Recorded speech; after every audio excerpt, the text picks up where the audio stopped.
నలగని బట్టలు వేసుకొని జేబుల చేతులు పెట్టుకొని అడిగి తెలుసుకున్నంత మాత్రాన నువ్వు రైతు అయిపోతావా?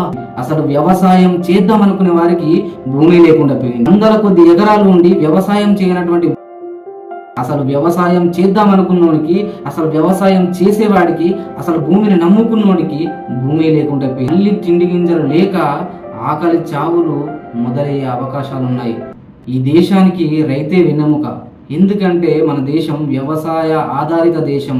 మన భారతదేశం వ్యవసాయ రంగం పైన ఆధారపడి ఉన్నది కనుకనే రైతును రాజును చేయాలన్నదే మన దేశ నినాదం. ఒకప్పుడు మనిషి కేవలం వేట మీద ఆధారపడి మాత్రమే బతికేవాడు. ఎందుకంటే పంటలు ఏ విధంగా పండించాలో ఎవరికి తెలియదు. మన దేశంలో ప్రతి రైతుతో అనుబంధం కలిగి ఉన్నటువంటి వ్యక్తి ఎంఎస్ స్వామినాథన్ గారు. మనకు స్వాతంత్రం సిద్ధించిన తర్వాత ఆకలి చావులను చూసి చలించిపోయిన ఎంఎస్ స్వామినాథన్ గారు వైద్య రంగం నుండి వ్యవసాయ రంగం వైపు అడుగులు వేసి తిండి గింజలను కనిపెట్టి హరిత విప్లవానికి నాంది పలికినటువంటి గొప్ప యోధుడు ఎంఎస్ స్వామినాథన్ గారు. ఈ రోజున మనందరం కడుపు నిండా అన్నం తింటున్నామంటే అది ఆయన యొక్క గొప్పతనమే. రైతుల గురించి మాట్లాడినప్పుడు ఆయన గురించి మాట్లాడకుండా మొదలు పెడితే దీనికి అర్థమే ఉండదు. అందుకే ఇక మనం టాపిక్లోకి వెళ్తే రైతు బంధు. రైతు బంధు అనేది రైతులందరినీ బలోపేతం చేయడానికి తీసుకొచ్చినటువంటి అద్భుతమైన పథకం రైతు బంధు.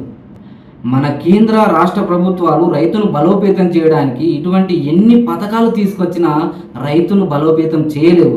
ఎందుకంటే రైతును రాజును చేయాల్సింది, రైతును రాజును చేసేది కేవలం అతను పండించిన పంటకు కనీస మద్దతు ధర లభించినప్పుడే రైతు ఎవరి కృషి అవసరం లేకుండా, ఎవరి సపోర్ట్ లేకుండానే రాజుగా ఎదగగలడు.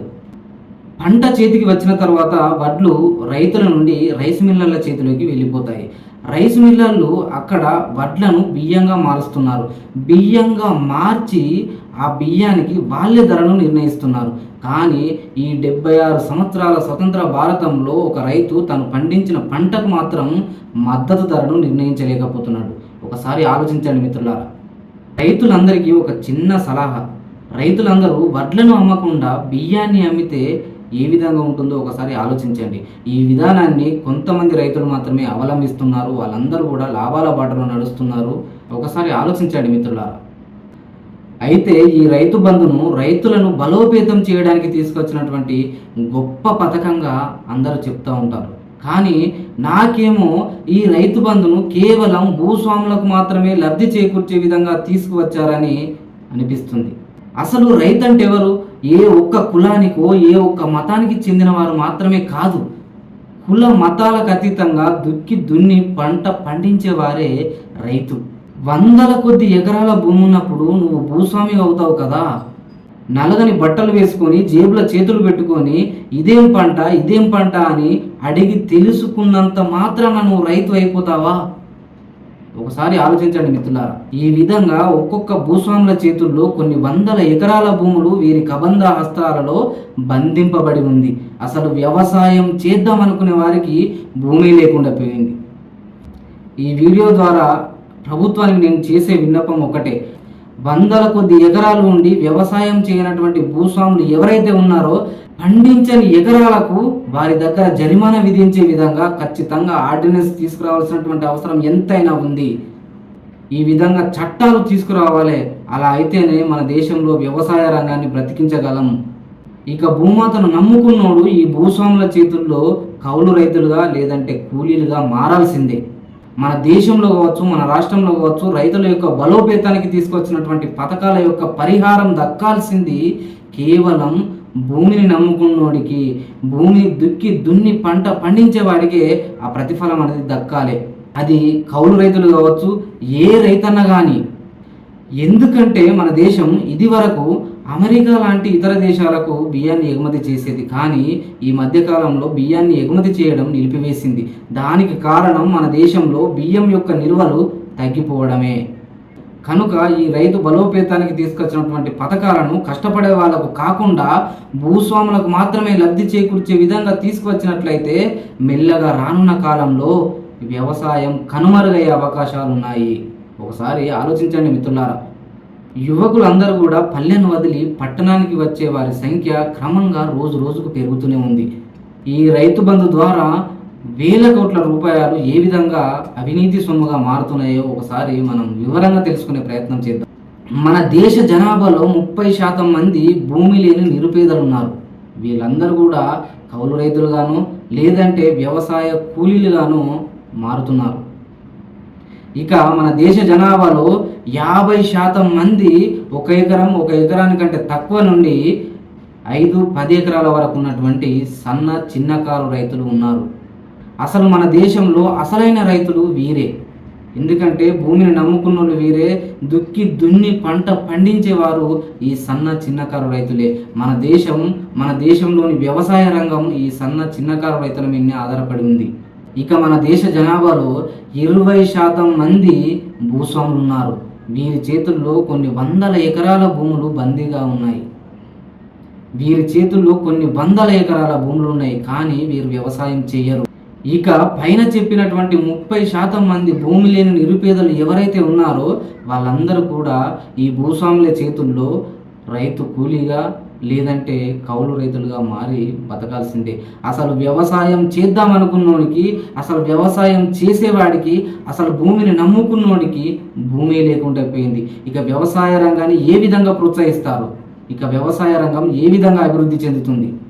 ఈ విధానం ఇలాగే కొనసాగినట్లయితే, ఈ భూస్వామ్య విధానాన్ని ఇదే విధంగా కొనసాగించినట్లయితే రానున్న కాలంలో ఖచ్చితంగా వ్యవసాయ రంగం కనుమరుగైపోతుంది.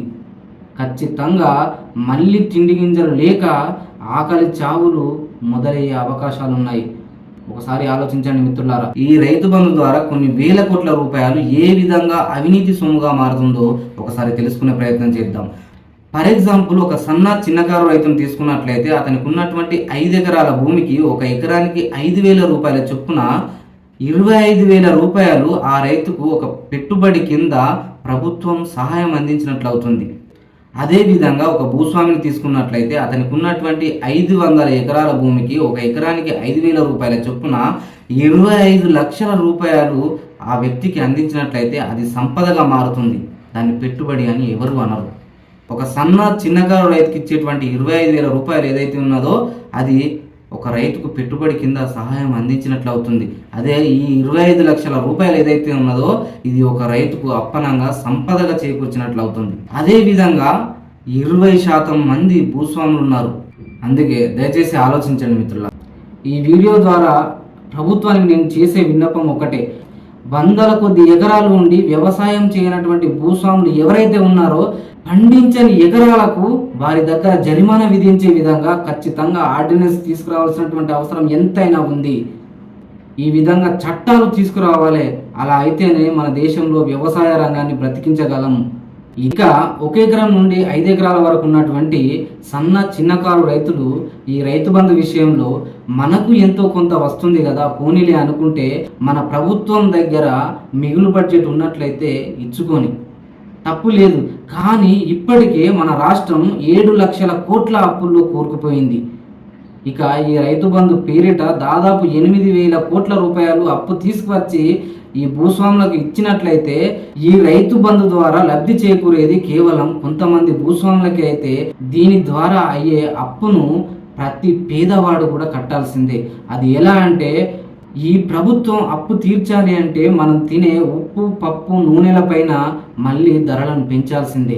ఒకవేళ ధరలను పెంచినట్లయితే ఆ భారం ఎక్కువగా పడేది పేదల పైననే. అయితే ఈ రైతు బంధు ద్వారా లబ్ధి చేకూరేది కొంతమంది భూస్వాములకైతే దీని ద్వారా జరిగే నష్టాన్ని మాత్రం ప్రతి పేదోడికి పంచాల్సి వస్తుంది. ఇది ఎంతవరకు సరైన నిర్ణయమో ఒకసారి ఆలోచించండి మిత్రులారా. అందుకే రైతు బంధు పేరిట రేవంత్ రెడ్డి గారు తీసుకున్నటువంటి నిర్ణయం ఏదైతే ఉందో అది నిజంగా స్వాగతించదగ్గ నిర్ణయం. రాష్ట్ర ప్రజలందరూ కూడా ఈ నిర్ణయాన్ని స్వాగతించండి. రైతు బంధు పేరిట జరుగుతున్నటువంటి రాద్ధాంతాలకు చరమగీతం పాడండి. ప్రభుత్వానికి నేను చేసే విన్నపం ఒకటే. వందల కొద్ది ఎకరాలు ఉండి వ్యవసాయం చేయనటువంటి భూస్వాములు ఎవరైతే ఉన్నారో పండించని ఎకరాలకు వారి దగ్గర జరిమానా విధించే విధంగా ఖచ్చితంగా ఆర్డినెన్స్ తీసుకురావాల్సినటువంటి అవసరం ఎంతైనా ఉంది. ఈ విధంగా చట్టాలు తీసుకురావాలి. అలా అయితేనే మన దేశంలో వ్యవసాయ రంగాన్ని బ్రతికించగలం. ఈ వీడియో ప్రతి రైతు యొక్క మదిలో నిలిచిపోతుందని కోరుతూ ఈ వీడియోను మీకు నచ్చినట్లయితే లైక్ చేయండి, షేర్ చేయడం మాత్రం మర్చిపోవద్దు. ఎందుకంటే మనం తెలుసుకున్నటువంటి నిజాన్ని నలుగురికి పంచాలి. నలుగురికి పంచినప్పుడే ఈ సమాజంలో మంచి పెరుగుతుంది. సో అందుకే షేర్ చేయడం మాత్రం మర్చిపోవద్దు. This is Rajesh Nakka signing off.